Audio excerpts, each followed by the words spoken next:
It's all good. For sure. All right, we are live. Everybody's not here yet. Let's see.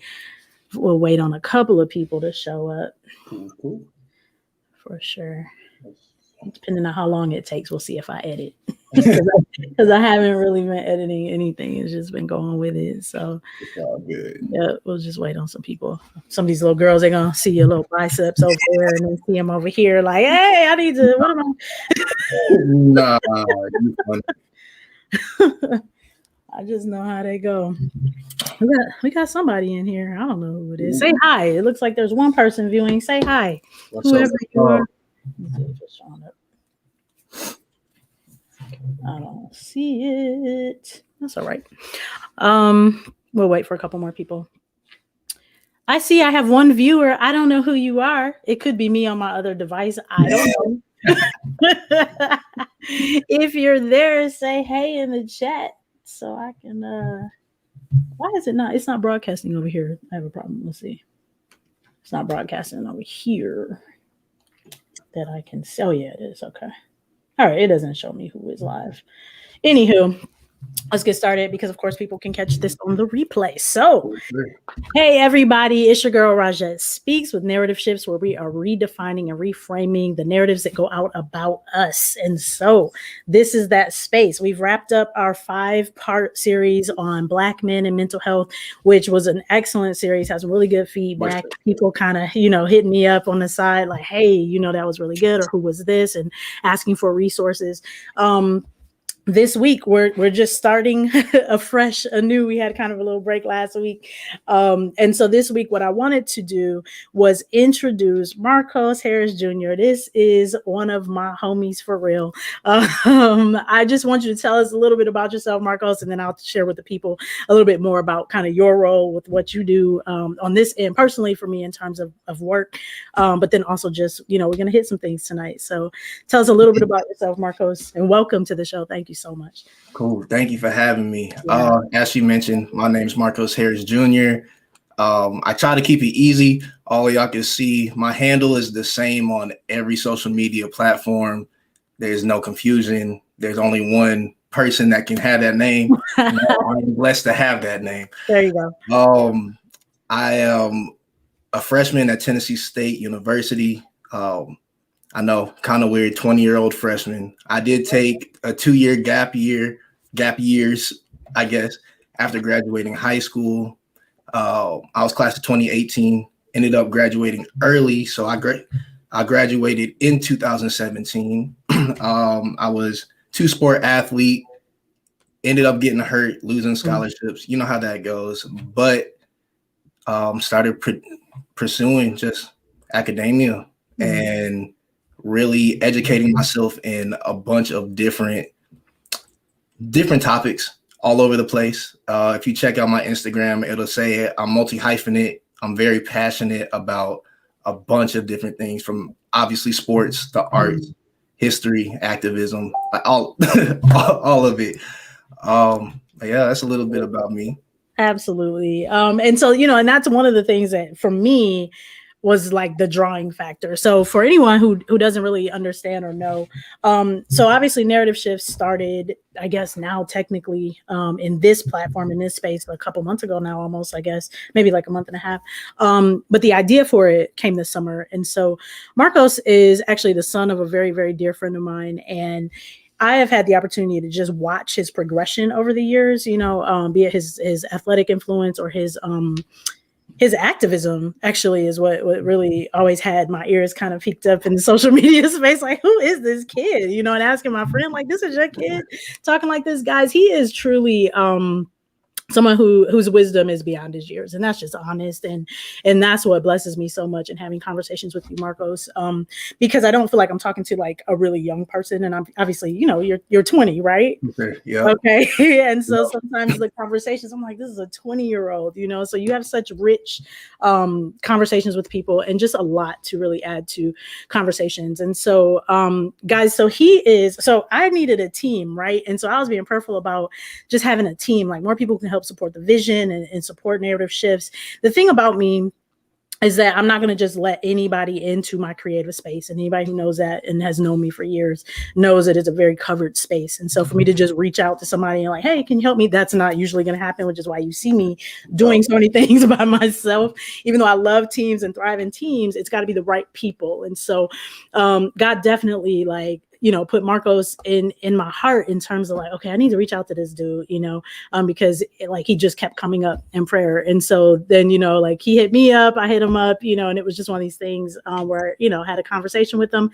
I'm like, okay, yeah. So this is actually my, like, it's a team of two. This is my guys. So that's what people don't realize, And so Marcos has been part of my team for, I guess now, I want to say maybe 3.5, 4 weeks now, maybe.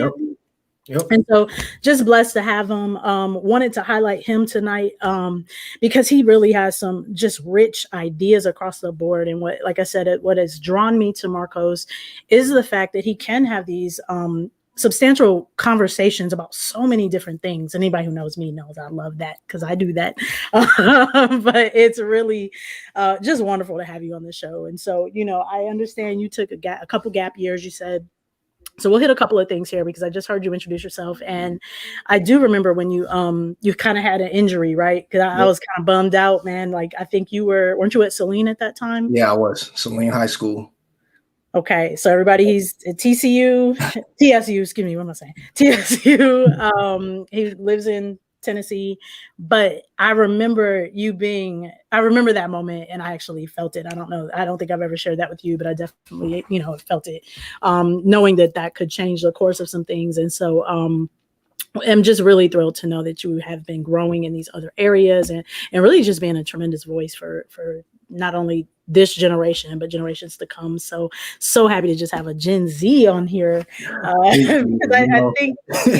I think so many times we have so many conversations about a lot of stuff and we talk about Gen Z and we talk about Gen Y and the millennials, but we don't talk to you to have conversations where we're learning and growing and kind of seeing the other side. And so in terms of narrative shifts, it's like, okay, I wanted to bring to the table younger voices who are in these amazing spaces as well that maybe some people don't, like talk about a whole lot. So you are passionate about a lot of things. One of the first things I would love for you to talk about today is just your passion, what I know about you in terms of sustainability and environmental sustainability, climate change, just what's on your mind. Because I know these things kind of resonate with you and you post about them. And, let's talk about that. Let's talk about what's going on in terms of sustainability. Well, so I had to pull together a couple of my sources. For those that don't know me, I'm very fact driven. I am not stuck in my ways. If you can prove me wrong with a fact, please, I encourage it because my goal is to become educated and educate others, not just standing in my opinions. But yeah, so pertaining to sustainability, I'm actually looking at the Climate Clock currently. It's a website called climateclock.com or .world for those that don't know. And it's the same clock that you can see in New York City.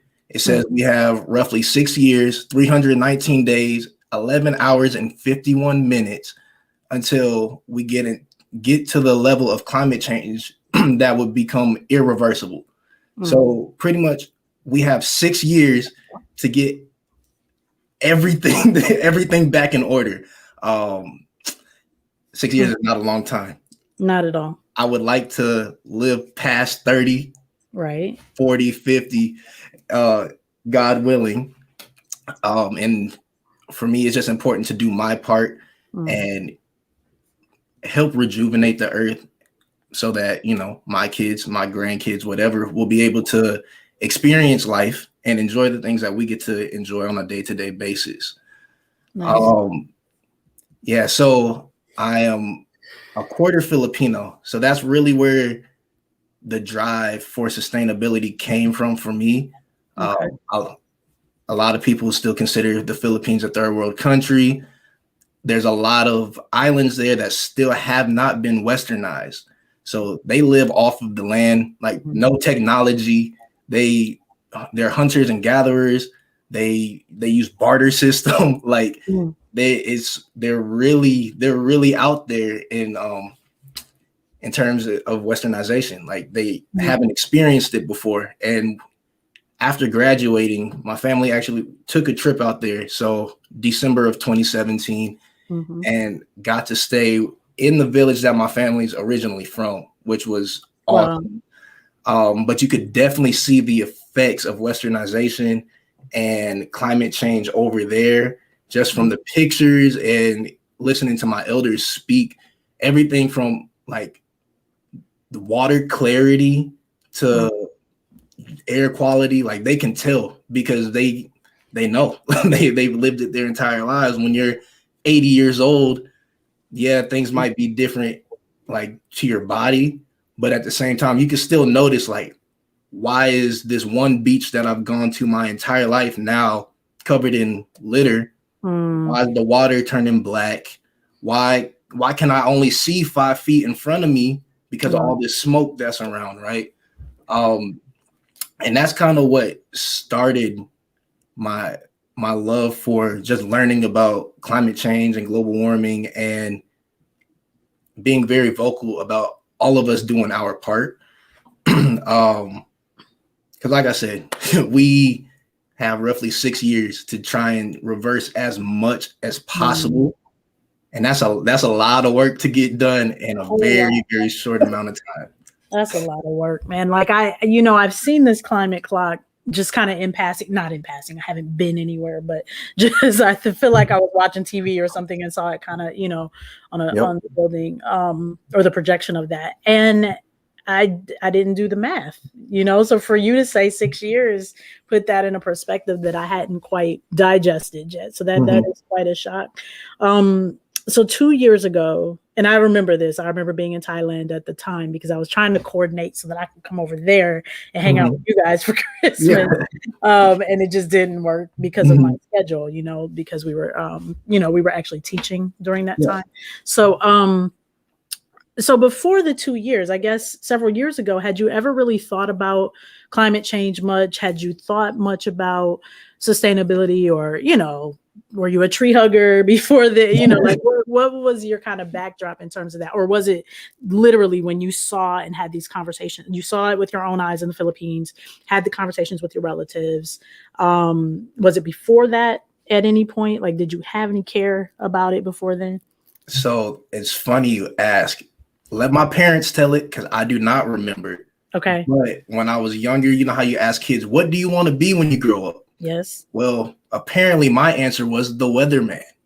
Are you serious? Yes. Ask my mom right now. She would tell you when I was younger, I used to tell everybody I was going to be the weatherman when I grow up. That's crazy. So I guess, I've always drawn an interest to just the earth in general. Okay. I do recall growing up, like one of my favorite quote unquote holidays was Earth Day. Which is I don't know. April I don't know no more. Okay, April 22nd. I do believe you can fact check me because you're a fact guy. Cool. That was something in my I loved Earth Day growing up, so we have that in common. That's another thing. Go ahead. Yeah. And then growing up in Tennessee, but being from Michigan, I realized there's a lot of differences just in society in general. But the one thing that stood out to me the most was recycling, because we don't recycle in Tennessee. Like we do, but it's a pay, like you have to pay for that service. Versus, in Michigan, y'all have the recycling pickup, but then also you get paid for bottles. Right. And so that just blew my mind because I didn't know that when we moved to Tennessee. I was still very young. Okay. So I didn't grow up having to collect bottles and recycle them. But then as I got older, I was like, man, like there's places that get paid, even though it's only like 10 cents. That still goes a long way. I believe off the top of my head, I want to say Denmark or somewhere around Denmark, they actually pay their citizens, like they pay the citizens to take their own trash out and recycle and that type of stuff. And I learned about that, or I heard about that when I was younger. And that was very eye-opening to me as well, because I have for the longest always wondered, like, why do people and why do we not have organizations or groups that just regularly go clean up the roads and stuff like that. So I guess there's always been a love for the earth. Okay. But to just come out and say, like, I'm very just, carbon neutral forward, and I think about those types of things, it would have to be around that trip to the Philippines, where I can honestly say, like, that was when it clicked for me. Like, I was able to put a term to my feelings and find a group of people that felt a similar way as me. Okay. So yeah, about 2 years ago, or not 2 years ago, 2017. Okay, got you. Yeah. Okay. So, I just heard you reference carbon neutral, going forward. Mm-hmm. So maybe some people in our audience don't even know what that means. Like I know there are a lot of people who are not positioned in a way where they're even paying a whole lot of attention to what's going on policy wise, what's happening environmentally. Maybe they know a little bit about sustainability because maybe they're working in a company that talks about being sustainable and this kind of thing in terms of environmental equity and all the rest of the stuff. There are people who don't know the terms or the verbiage, right? And when I hear carbon neutral, I know what I know, but I want you to share with me and the audience what it means to be carbon neutral. So I actually have the definition pulled up right now. Of course you do. Guys, this is why he's on my team.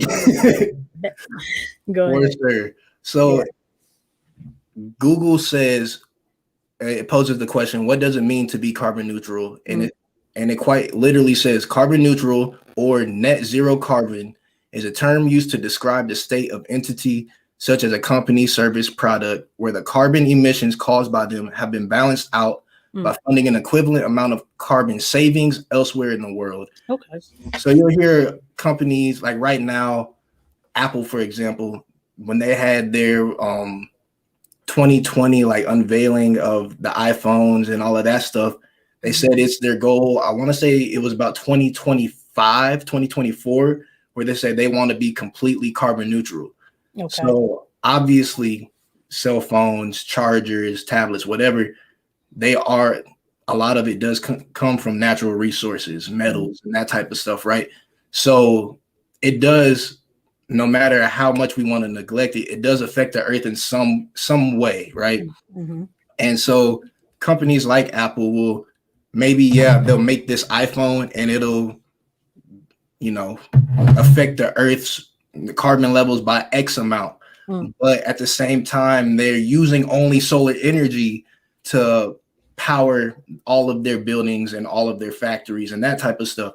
So their balance is, okay, yes, we create these products, but to offset the amount of CO2 emissions and that type of stuff, we're going to use this product to kind of balance out our impact on the world.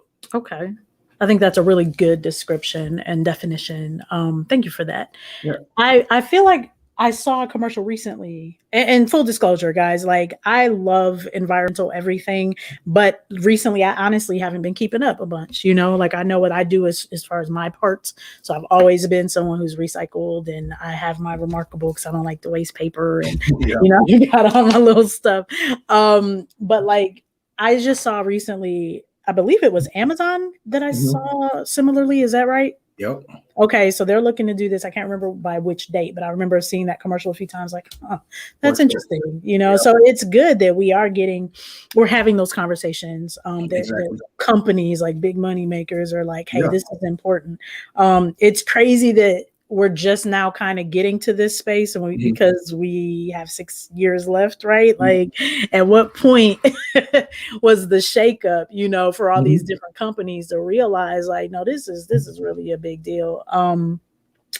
You talked about doing your part, so I want to know, what does your part look like in this? So you talk about us doing our part. So what does that look like for you? Definitely. With me personally, one, carpooling.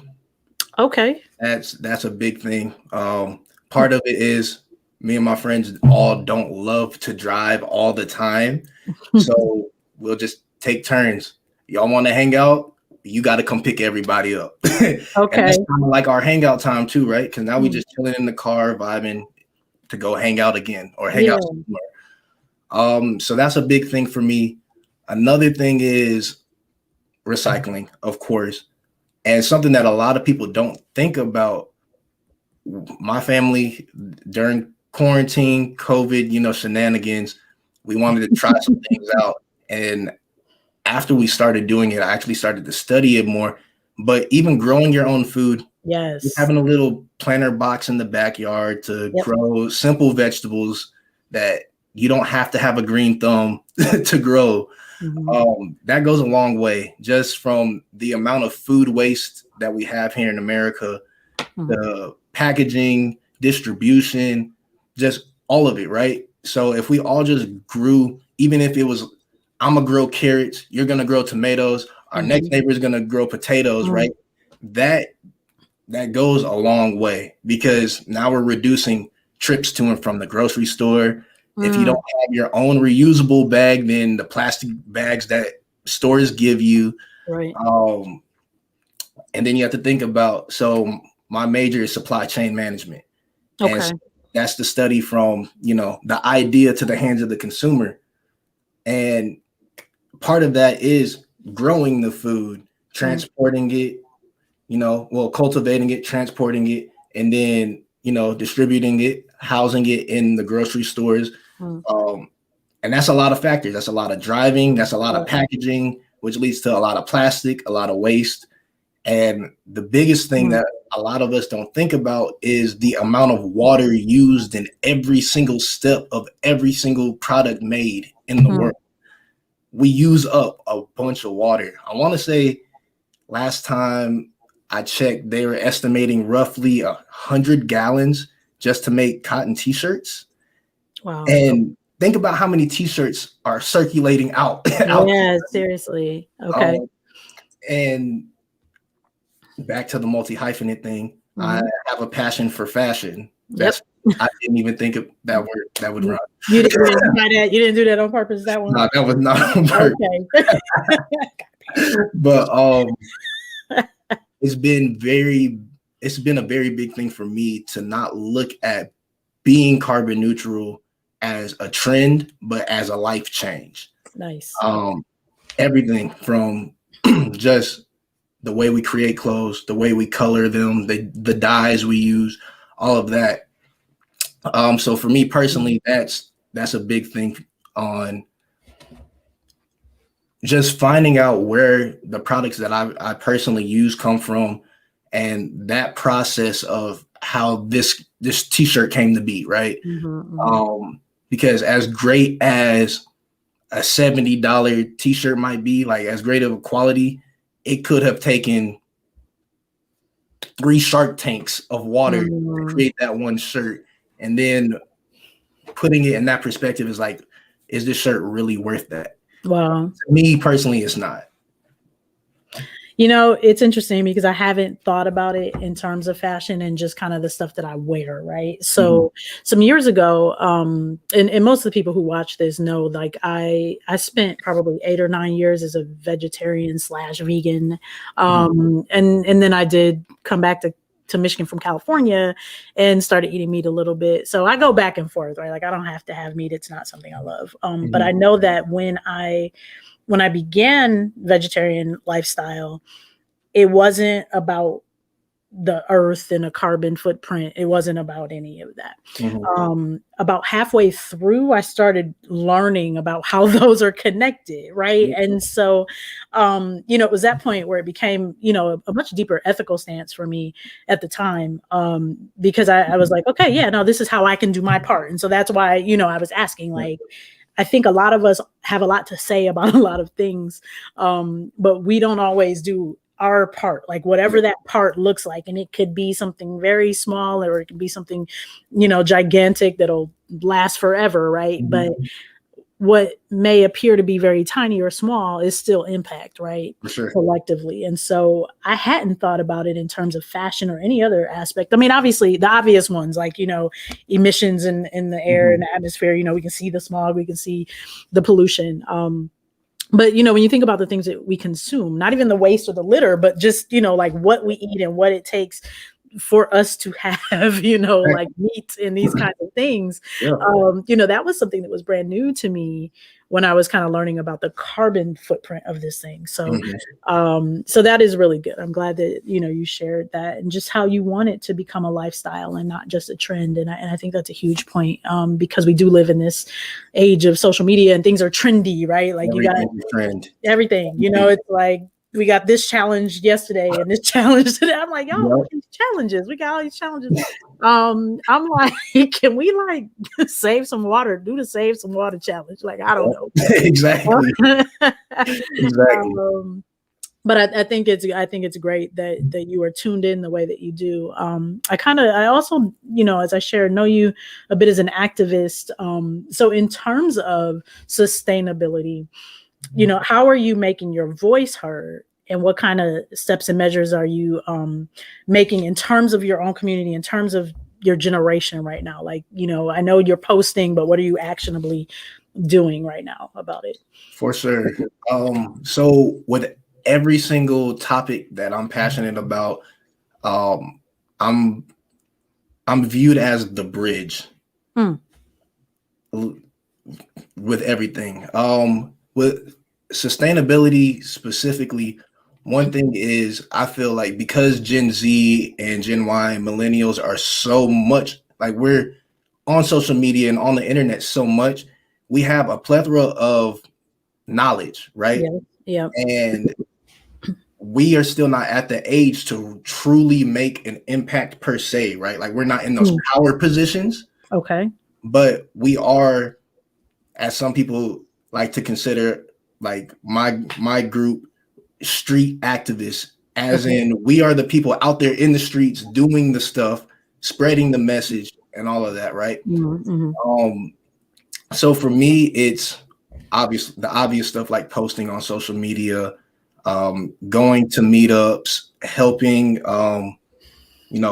pick up litter on like a volunteer day or something like that. But also there's a couple organizations here in Nashville that are focused on other things, but sustainability is still a major like piece of whatever they're doing, even if they don't realize it. I actually had a conversation recently with someone that's part of Gideon's Army here in Nashville, which is, I'm not the perfect spokesperson for this organization. Sure. But they are kind of, in a way, a smaller scale of what was once the Black Panther Party. So they're really focused on, African American health, wealth, taking care of your neighbor and all of that stuff. And there were little things that they were doing, just like water drives. And they didn't intentionally say, we're going to do this and this is going to be sustainable and this is going to be great for the community. It was just like, look, they need some water, whatever, we're going to do our part. If that's going and getting the big 5-gallon jugs from Walmart and filling them up and then taking them out and having pumps of water so that everyone in the community would have clean water or access to clean water or drinkable water. But in a way that was sustainable. Sure. And so even though I wasn't the front runner, and honestly, I didn't even point it out till after the fact, just working with groups and bringing it up to them, like putting it in their face so that they're aware that they're actually doing more than what they're thinking they're doing. I feel like that's a big thing for me because, as I said, I'm not in a power position. But when I do work with these clubs or organizations, I do like to point out the things that they are doing, even just so now that they're conscious about it. So now it's like, well, man, we did this that one way. Let's either do it just like we did the first time, or maybe we can do it a different way. Maybe we get one U-Haul truck and fill it up with water rather than having 20 different cars drive back and forth. Right. Just little things like that is how I've personally like made an impact. That's awesome. Do you feel like it's more challenging because of COVID? Like so let's say we have somebody who's watching and they're like, man, I want to get involved. Like, how can I get involved? And just trying to give back in this area or trying to personally make some changes. Do you find that it's difficult during COVID in terms of reaching out to organizations or clubs or anything like that right now? That is a double-sided blade, because organizations and all of that stuff, yes, it is very hard. One is just hard to get in contact with when you don't have that face-to-face. Okay. Two, when they do have events, they're limited to how many people can come, social distancing, True. All of that stuff. So yeah, in that way, it is hard to get involved with organizations or groups of people that are actively doing this. Mm-hmm. But at the same time, there are a lot of things that we can do, just little life changes that we can make that doesn't require us to interact with too many people. I mean, things such as replacing all of the plastic in your house with glass, like your hand soaps, instead of going and getting a new plastic hand soap every single time, just get one glass jar and get one container of refillable hand soap. Or if you have I know there's a couple stores, at least around Nashville, where you could take your glass jars in and have them filled up. So they have the hand soaps, they have lotions, they have body wash, all that type of stuff, right? So pretty much you bring your own container. We have the products to then fill your containers up with. So it's just little things like that. So checking, are there stores or places like that around your area that do that specific thing? Or even if it's as simple as getting on Amazon and ordering 10, reusable grocery bags. Right. Just little life changes like that is going to help a lot. I love that. And I think for most of us, it's having to develop an awareness of the things that we are doing versus what we could be doing, right? Yep. And so, so many of us are just so focused on the conditions that we have, right? Excuse me, a little swig, hold on. Yeah, you good. In my glass jar. We're so used to the conditions that we have, right? Like it's muscle memory for so many of us, like the way that we function, kind of maneuver through our lives, and kind of these small change ups are something we would have to be so intentional about, right? And so I think it's developing the intention and being purposeful, like, okay, what am I going to do this week, or what am I going to do today, or maybe if it's people go on a fast for 21 days or months or whatever it is, it's like, okay, what can I do to really kind of change my lifestyle, right, as it pertains to being more sustainable, So I think that's great. Like those are I didn't know anything about the companies that allow you to bring your own. I had no idea. So now I'm interested and intrigued in looking those up. I tend to make a lot of my own stuff, but I haven't made. Well, I did make some hand sanitizer in the beginning of all this stuff, but I think it's great that you're talking about that, because that's something I definitely wrote down. I'm sure some listeners will be like, huh, that's cool. Yep. One of the things I heard you say too is just community. Like I hear your heart for community. When you mentioned, if I'm over here growing carrots and your mom is over here growing something else and you're growing something else down the street, instantly I'm thinking of community. Obviously, there's going to be a decrease in carbon, stuff going on. But in terms of just how that builds community, I feel like we've lost a lot of community, for sure, because of social media. And so I love this idea of, while we are trying to become more sustainable, while we are trying to, reduce this pollution and reduce what we've done or kind of reverse it, we can do that and in turn create deeper, substantial relationships in our community, which is ideal. Exactly. Right. And so I think that's great. That community aspect, let me ask you, was that something that was developed in you younger, or is that something that kind of came about because of the culture, the cultures that you exist in, that's part of you? Like, what drives that for you? Yeah. Community is everything to me. Okay. Anybody that knows me, even people that don't know me, know that my family is everything. Yep. And I have a very out there definition of the word family because of how I was raised and being multiracial and multicultural and all of this, just everything that I've been surrounded by. My dad's group of college best friends, I call all of them uncles. Okay. Yes. All of the women, I call them my aunt. Yep. All of their kids are my cousins. And it was funny because when I was younger, I would really be like, so how are we cousins? Right. Growing up, I genuinely thought like this was blood. And to me, community is everything. If we want to talk about the Filipino roots, yeah, sure. Like I mentioned, a lot of them still use the barter system.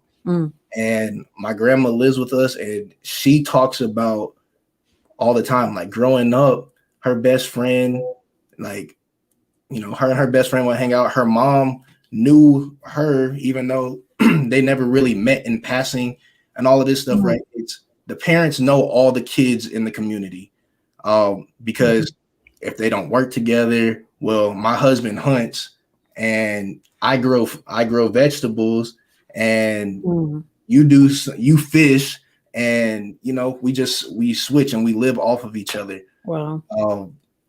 And I mean, honestly, like we all share this earth, no matter how we want to look at it, no matter what your view is on anything, we all have to live amongst each other. So why not try and help one another rather than nitpick, point the finger, you know, like I'm here no matter what, you're here no matter what, like, you know, let's figure it out. I love that. Because what you've just done is you've kind of just made the whole concept of everybody here on this planet is community. And whether we have viewed it like that or not, you know, it's like, okay, we've got our neighbor here, love your neighbor, you know, whatever religion people's, you know, subscribe to, the reality is I got some people that live next door to me. And so what am I going to do? How do I handle those people? Right. I think that is beautiful. And I love that you are cut from that cloth. I think you're pretty unique in that way. Would you agree or disagree? Like you are around other Gen Zs and millennials and Gen Ys. Like what are your thoughts on that? Do you feel like you're kind of by yourself with this like bullhorn of trying to share this stuff? Or do you have, you know, some allies that are in it with you thick? Are there a lot of people? Like what does that look like for you? Yeah. You know, it wasn't pointed out to me until this past summer, because I've never really thought of like my situation and like this type of setting to be unique. Okay. But I do believe that it is a very unique situation that I'm in. Like I said, I do see myself as a bridge, or my family as a bridge. I have friends that grew up without dads, and guess what? My dad is their dad. Right. Like I'm talking about picking up from school, dropping off at home, track practice, you know, making sure they got food, got money in their pocket. Like that's awesome. That is, you know, that's just how I was raised. It wasn't pointed out to me until this past summer, when I had a conversation. My dad and all my uncles were outside just chilling, talking, and one of them asked me like about what I believe it is to, you know, just be a man and like providing and that type of stuff. And that led on to a conversation of if I had to pick out influential men in my life, who would I point to? Nice. And immediately it's like, why would you ask that question? They're sitting right in front of me. Wow. Yeah. Because I mean, honestly, that's how it is. That's how I see it. And like I said, I didn't believe that it was a unique situation, but then I started to think like, yeah, I do have friends without a male figure, or just without a family figure in general. And even though it is a unique situation, at least amongst the people that I interact with, that's in my age group, it's not seen as a weird thing. Like it's actually seen like something everybody wants to be a part of. It's just like, you know, they understand as well, or a lot of them understand we are on this planet together, Yeah. So, let's figure it out together. Yeah, and it's a beautiful thing, especially because, like you mentioned, social media has really taken, that personal face-to-face connection away, Mm-hmm. or limited it a lot. Okay.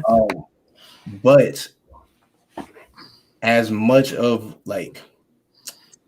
as many problems that we like to associate with social media, it also gives us the ability to create a larger, stronger community. That's good. I have friends halfway across the country on the opposite side of the world. I've never met them in person, but we talk all the time. We DM all the time. We're on FaceTime, That's awesome. And it's great to see that, because social media has given us that before. Like for me, I don't know. I applaud any and everybody that was part of the civil rights movement, because I don't know how you organize all of those things and have all those people come out without a cell phone. Like, right? Like weeks and weeks of like underground meetings, and it's like how coordinated boycotts for like months. How are you doing this? Right. Exactly. Yeah, no, that's real talk. That is wild. Are you getting any pushback from anyone, like any of the, so, I'm a Gen Xer, you've got your baby boomers that are still here, you got a few traditionalists still on the earth. Are you getting any pushback from them, or are you getting any apathy coming off of us or them? For sure. I'm a strong believer in, if what you're doing, you're not getting any resistance, then you're not going hard enough. You're not reaching far enough. Good. And so, yeah, I do get a lot of resistance, just, with a lot of different things. Sure. Especially when it does come to sustainability, just in general, because of the way I speak about it and the things the topics I like to bring up. I mean, Detroit's the Motor City. Yeah. Being from the Motor City and talking about how I love Tesla, that's frowned upon. This is true. How, right? Like, make it make sense. So there's resistance in that way. Or I have a lot of friends that grew up and their families are in the oil industry, right? And it is very important. Fossil fuels is still very, very important to our economy and for our world to spin. But at the same time, it's like there has to be a balance of solar panel, wind power, all of that type of stuff, right? So then there's resistance just in a bunch of different ways. And then, of course, the social media thing is always, y'all spend too much time on your phone, get outside, do all that stuff. So yeah, there's always resistance. Okay.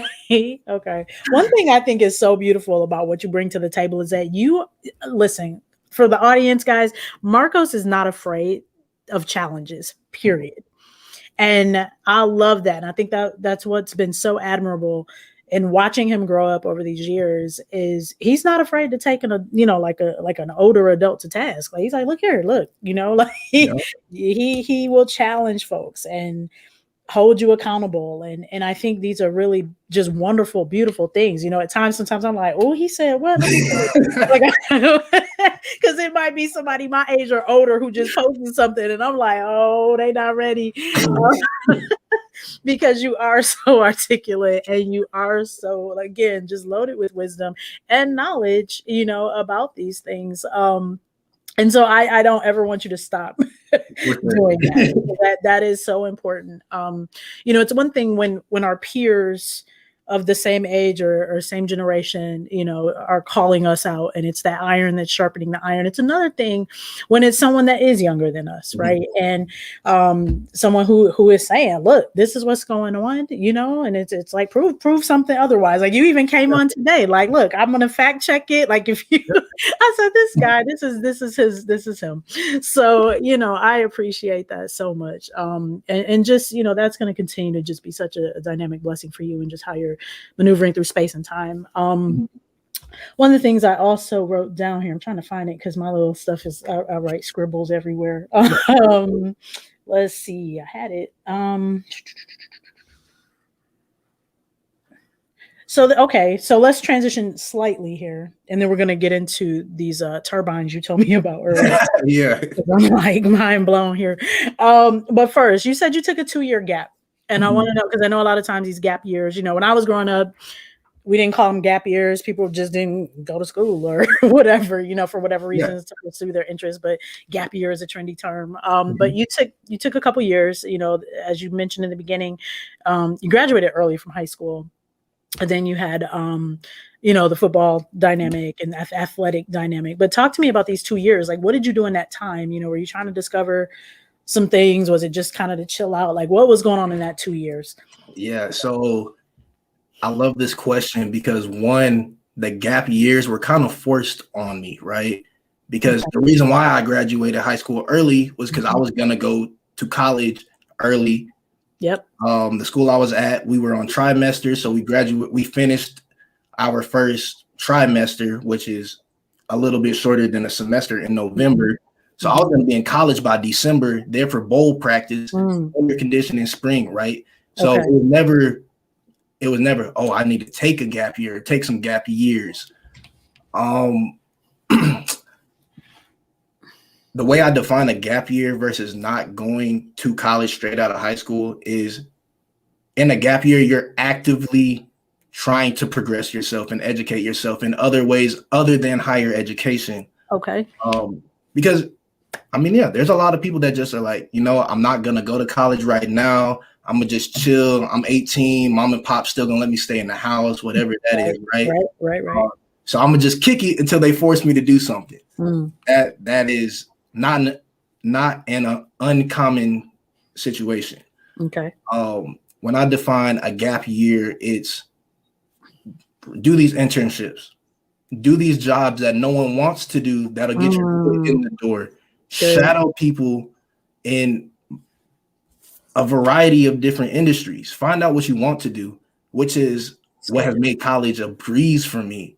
So those that know, I was an athlete. Yeah, I was okay academically, graduated with a 3.0 or whatever, but I'm a 4.0 honors student at Tennessee State. Yes, so exciting. And a lot of that came from going into college. I already know what I wanted to study. On top of that, I already have experience in the workforce under what I'm pursuing my degree in. That's huge. So yeah, that is a major advantage. So yeah, during gap years, that is the time to really try to find yourself as much as possible and learn as much about yourself, which in turn explains to you, it opens up the world. So now I know what I want to do. I know what I'm passionate about. I'm not sitting here spending, $10,000 to $30,000 every single year pursuing a degree to then switch my major and then become a freshman all over again, right? So that's what I define as a gap year. Do you believe everyone should have a gap year? I feel like those that can should. Good. That was my next follow-up. So go ahead. Yeah, those that can should. Obviously, as an athlete, you can't. You got to be there. For some people, it's a financial thing. You got to be there. It's one of those things where it's if you have access to it, it's not gonna hurt you. And to the older generations, I want to say gap years do not force you to not go to college. Because when I first told people, yeah, I got hurt, I'm not gonna go to community college, I'm not gonna do this, not yet. They were all like, oh, your life's over, you're never going back to school, you're gonna get used to doing these jobs and all of this stuff. That actually added fuel to my fire, because it was like, no, I'm gonna show you differently. Like, I'm using this time to actually figure out what I want to do.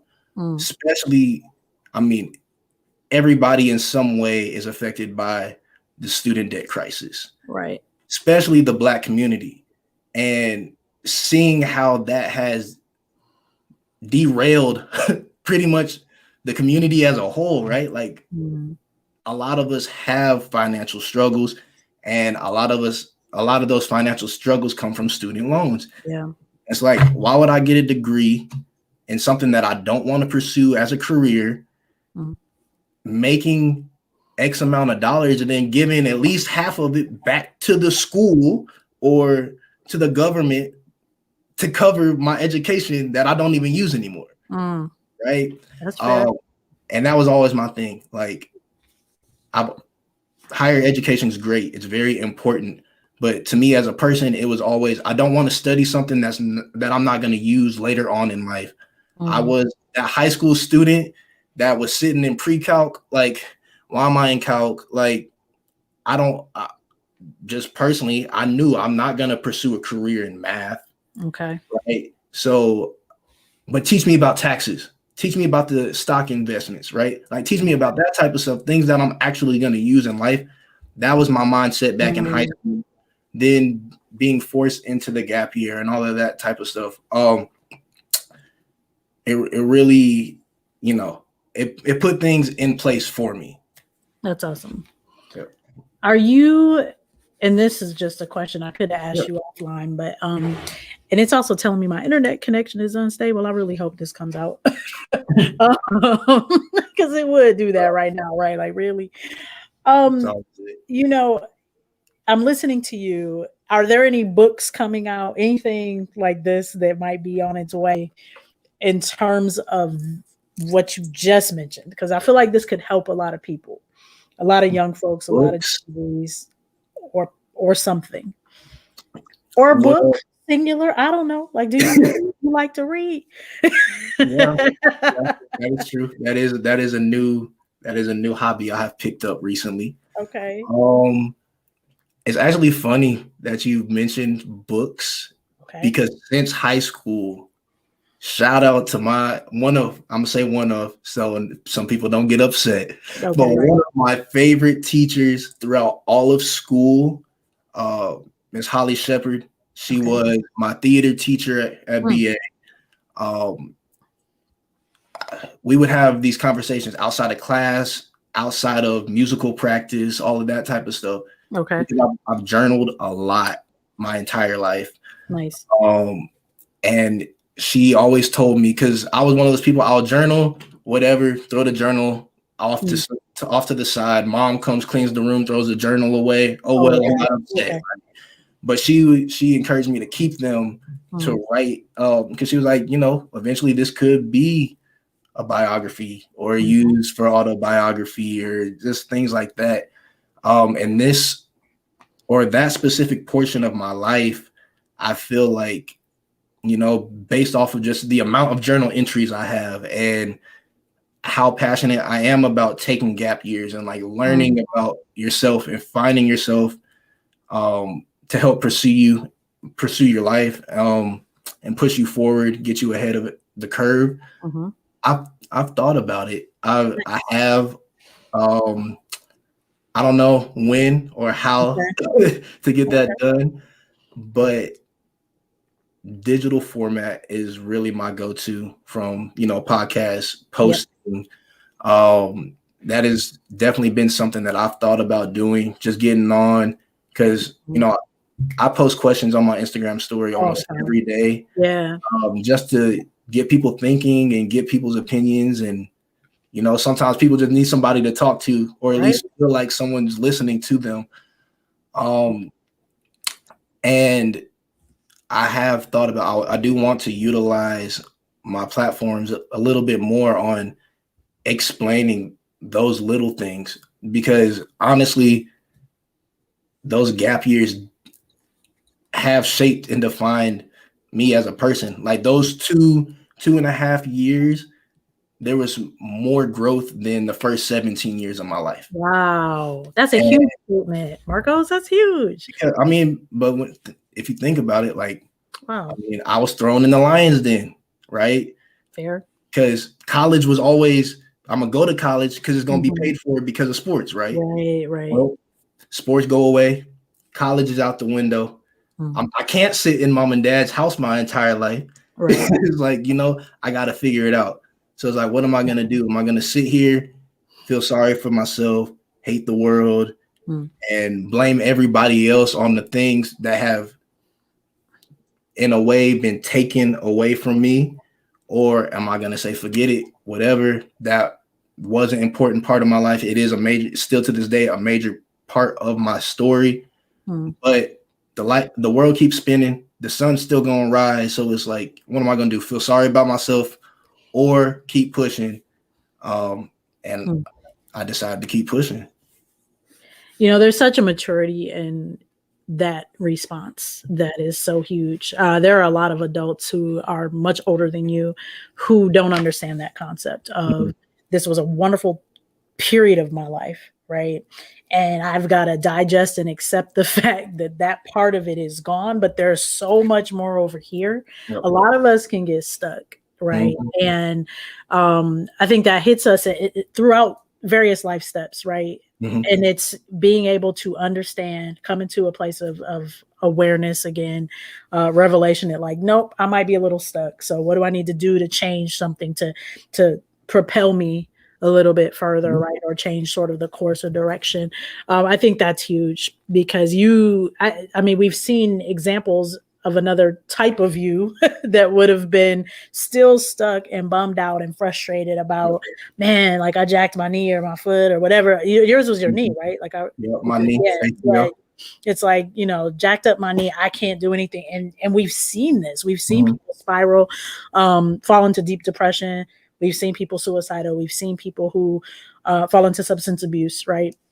As a result of these things, or ridiculous, just uncontrolled sexual habits or whatever it is, because they're trying to overcompensate or compensate rather for the loss. And so I love that you have such a mature mindset in terms of, okay, what do I need to do? That's over. Let me push, forward. How can I change? Because I have something to contribute to this world that is so magnificent, right? And everybody's got that in them. And I just love that you understand that you have that in you, even if you don't know all of what it looks like yet, right? You know that you have it in you and you can push forward. And so that is huge. And I love that you're speaking to that tonight, because I feel like it will absolutely encourage some young and older folks alike.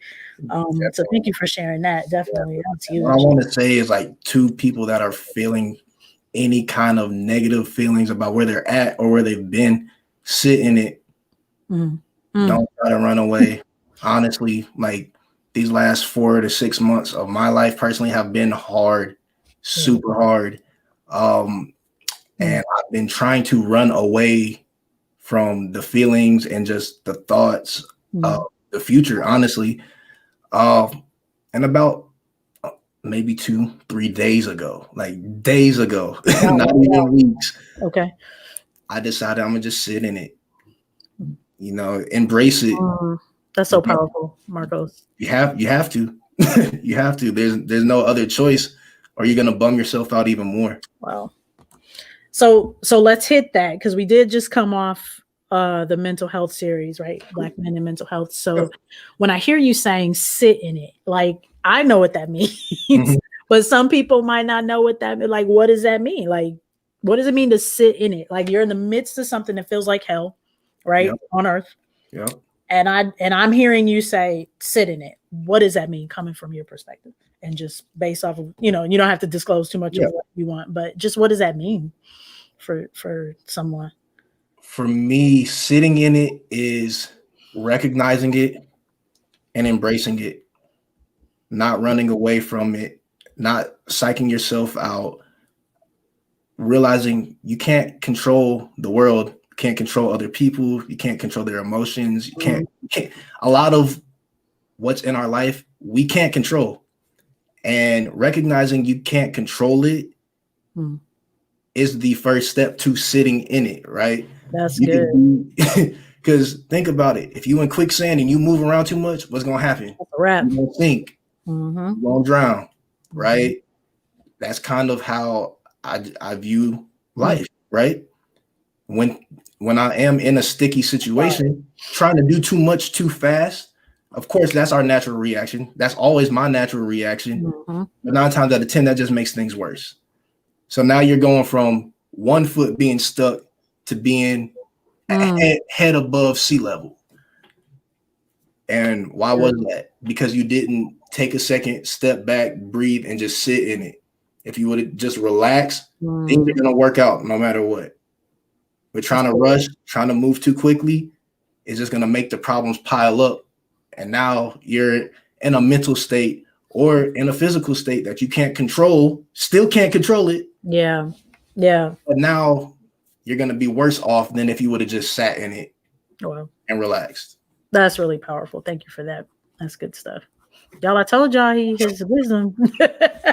This dude is 20, y'all. He's 20. Man, thank you. Lastly, because we're at an hour, but I just want, because you kind of blew my mind with this turbine stuff today, and Texas has got everybody twisted today. So we started talking about sustainability, environment. That's one of your many passions. You just talk to us about Texas and just what's going on. Obviously, we're all getting kind of slammed right now. I don't know what's going on in California today. I didn't check in with my peeps, but probably 60 degrees. Right. Probably. They all right. I mean, I have a cousin that's in Arizona that was like, yeah, it's about 70 today. Like, yeah, they're just a little snippet. They're not catching some stuff right now.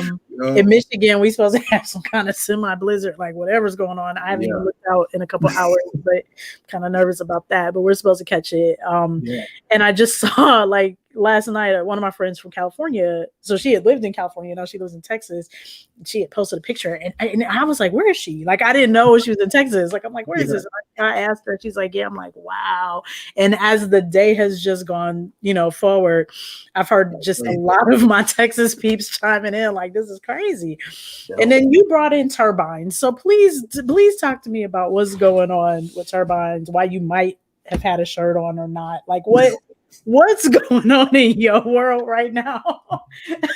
But bring it on, make it all make sense before we get off tonight. Cool. All right. Well, you mentioned having a shirt on. So for those that don't know, I post whatever. I post what comes to mind, whatever I feel. And exercise is a big thing for me. Recovery is even bigger. So, cold therapy. I walked around outside in flip-flops without a t-shirt on. That was the reason. In the middle of an ice storm. Oh, but are those your mixed roots playing? Like, what's really going on here? Because some of us ain't about to be out just like. Hey, for those athletes or those that are getting into working out again, cold therapy is your best friend. It does work. It is. But so for the wind turbines, I woke up. I knew that we had an ice storm yesterday here in Nashville. Okay. I knew that there was snow all over the country. I knew Texas was getting some snow, but I didn't realize how much and how it would affect everybody. And I checked Twitter like I do every morning, and there's a guy, I don't follow him, but one of my friends do. He retweeted his tweet, and the guy, he works in the fossil fuel industry. I don't know exactly what he does. Okay. But it was kind of a knock at the sustainable energy community because, there's always extremists in every single situation. Sure. And there are a lot of people that are like, we only need sustainable energy, get rid of fossil fuels, stop using it, like all of that type of stuff, right? And as I mentioned earlier, we can't do that, at least not right this second. But so anyways, the guy, he had tweeted a news article, and the wind turbines, apparently there's a bunch of wind turbines throughout Texas, and I want to say it was like half of them were frozen. Jeez. And so energy prices skyrocketed today. Okay. Everybody that I know, all my friends and family in Texas were like, unplug anything that's not a necessity. Make sure all the lights are staying off as much as possible because the energy bill is going to go up. Why? Because they've converted a lot of their day-to-day power to these wind turbines and solar power and all of that stuff. And that goes to show there's flaws in every new thing that we're trying to implement in the world. There's going to be a flaw. And there was no more perfect situation than today to wake up and see, wow, like, yeah, sustainable energy is great, but Mm. We're just not that advanced yet. And so pretty much the tweet was explaining it was a picture of a frozen wind turbine. There was a helicopter spraying some chemical on it, right? To kind of de-ice or something. Yep. And the tweet was quite literally, "Oh wow, look, a sustainable wind turbine Jeez, getting thawed out by a helicopter that's run off of fossil fuel, right? Spraying a chemical that has fossil fuels in it to help thaw out your sustainable energy, right?" Wow. So, but I mean, he has a point. Sure, it's a valid point as well, right? Absolutely. But yes, so pretty much, Texans are going through a lot right now when it comes to energy. But yeah, it's good to show. Like, yeah, there needs to be balance. So you've got this brilliant mind. So how do we fix that? Fix the wind turbine thing specifically? Yeah. How do we? You got a huge state like Texas. Yep. You're telling me like half of them are frozen. How do we fix it? So without giving all the stuff away so nobody takes your intellectual property. But I mean, right now, the worst time to try to fix a situation is when you're in it. Amen. So let that pass. But after it passes, now you might want to ask Mr. Musk. He might be a little bit more knowledgeable. This is fair. He had a baby, didn't he? He's being dad. But I mean, I don't know, just throwing random ideas out. Yeah. Having heat coils throughout the wind turbine. Or, as I've mentioned, using fossil fuels is still very important. Well, what if there is a way to implement, I don't know, some kind of electricity? It could either be electricity or it could be run off of gas and natural resource that pretty much works like your gas tank, right? Okay. And it pumps a warm fluid throughout all the wind turbines, and it has like a, just something that helps heat it from the inside outward. Gotcha. That would probably be like my best idea now. Good. Yeah, don't give them all away. No, for sure. Make money coming, I'm here for that. We're gonna get like I said, Mr. Musk, he might be a better candidate for that question. That's fair. We could take it. No, I think that's great. I'm really looking forward to, more eyes being on this broadcast. I know it's long or whatever, but we're gonna work it. But I'm really excited. I want you will have to meet Kimberly Hill, not have to meet her. So hopefully you guys can connect. Awesome. Yeah, I tagged you on her page the other day, but I think that you will find that beneficial. I think you guys will both vibe off each other pretty well. So for sure. Yeah, definitely. I'm sure she'll check this out. So that's really exciting. Yep. Okay, so at the end of these, what I'm trying to do, and we're changing the format in March. This is for the audience that's watching, so I'm going to have a little different format come March.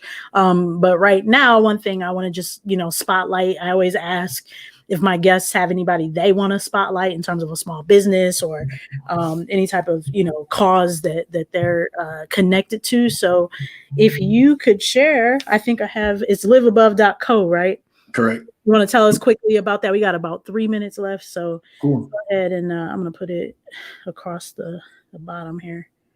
So liveabove.co is a clothing line born and built here in Nashville. Two amazing owners started them, both Black men, graduates of Tennessee State and members of Alpha Phi Alpha Fraternity Incorporated. Mm-hmm. They've been very influential in my life. They were the first clothing line to give me a shot to work for a clothing line. Nice. So yeah, those two guys, I can't thank them enough. They were actually just featured on Instagram as one of the top Black businesses in the country. Nice. Recognized by Instagram themselves. They worked with companies such as Sprite, Chase Bank, all of those things. So if you're trying to support a black business, someone that's a company that's very forward into giving back and supporting others, at Live Above CO on all social medias. Okay. That is also their website. It's a .co rather than a .com. That would be the first small business I want to shout out. The second one would be if you're looking to just give money or any resource to those that could use help, the Franzine Learning Center, Inc. is a school in the Philippines. My family is very involved and actually helped run the school. That's very important. For me, it's every person, especially children, deserve the right to an equal shot at education.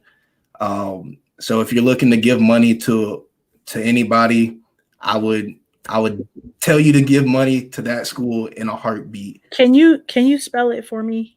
Franzine, FRANZINE. Okay. Learning Center, Inc. Okay. All right. So I'm gonna put that here and just kind of let that scroll across the bottom as well. Franzine Learning Center, Inc. And so, guys, they have a Facebook page, and I'll post that to the Narrative Shifts page and my personal page, just so you guys can have, you can direct, like your money, finances, resources, anything that you can contribute. Just quickly share with them as we wrap up, the audience, sort of what happens in that community. So I know that it's your family that runs the school. Mm-hmm. But talk to me just real quick about the community. Like, so you guys have, it's a private school, right? Correct. And so how are the locals attending this private school? So that's a hard question to answer because there is some funding that comes from the outside. There is funding from the families. It's in Cebu, Philippines. Okay. Yep. And those that are aware with that specific island, it is very westernized. Okay. If you're in the metro city, like I mentioned, we stayed in my family's original village. Right. So we're not in that inner city bubble that's getting all this money in these great houses and stuff. So a lot of the kids live in metal huts, literally 4 sticks in the ground with 1 piece of sheet metal on the top. Mm-hmm. And for me, I personally am trying to find more ways to help fund the school, but not just the school, but give money if it's the form of a scholarship or whatnot to allow more kids to attend. Obviously, the reason it's private is because it's not getting funding from the government. Okay. But a lot of those kids, they still need education. Absolutely. And if it's, no matter what their reasoning is, getting to and from school or whatever is hard. And so for me, it's just trying to help get as many kids into school. It doesn't even have to be that specific school, but just getting them into school is my main focus and my main goal. And it just helps that my family runs a school there. Yeah, absolutely. And if there's ways to lower tuition costs or find ways to sponsor kids to then be able to attend the school for free or whatever, I'm open for all of it. Right. That's awesome. Okay. Thank you. Well, I am just pleased to have had you on the show. Again, for anybody who's catching the tail end or you caught us midway through, Marcos is on my team. So he's part of the Narrative Shifts team. It's a 2-member team right now. So you're looking at us. So I'm really excited to have interviewed him. I wanted his voice to be out. I feel like our Gen Z sometimes get muted a little bit, just given the context of where we are. And certainly within COVID, everybody's just talking about virtual school and working and trying to balance everything. But the Gen Z voice isn't always heard these days, in my opinion, at least from what I can see, or at least the acknowledgement coming from another generation to Gen Z, right? Mm-hmm. And so just thankful for the opportunity. Thank you so much for joining the show tonight. And thanks for having me. Voice. Absolutely. Absolutely. And so, we will see folks next time. So guys, thanks for joining us. Whether you caught this in real time, I saw the numbers go up a little bit, whether you caught it in real time, or you catch it on the rebroadcast Thursday. Thank you for always supporting. Again, we'll get these down a little shorter. I might change it in March. So February is still gonna be these long situations, but hopefully you learned something today. Be blessed, guys. Be safe out there. Feel free to reach out to us at any point. You got to DM anyone, any one of us. Shanta is still somebody that hangs out. Desmond still hangs out, so anybody who feels the need to reach out to any of us, please do that. Do not hesitate to do that. You can follow Marcos. His handle is the same everywhere. So I've got it scrolling across the bottom here, Marcos Harris Jr. Again, he was talking about liveabove.co. And so a tremendous company there that's doing some really, really cool things that he has had direct relationship with, which is awesome. And then the Franzine Learning Center in the Philippines, which is really close to Marcos's heart because it is family. So, and just what they're doing is tremendous. So, thanks again. And we will see you next week, 7:00. Bye. Yeah.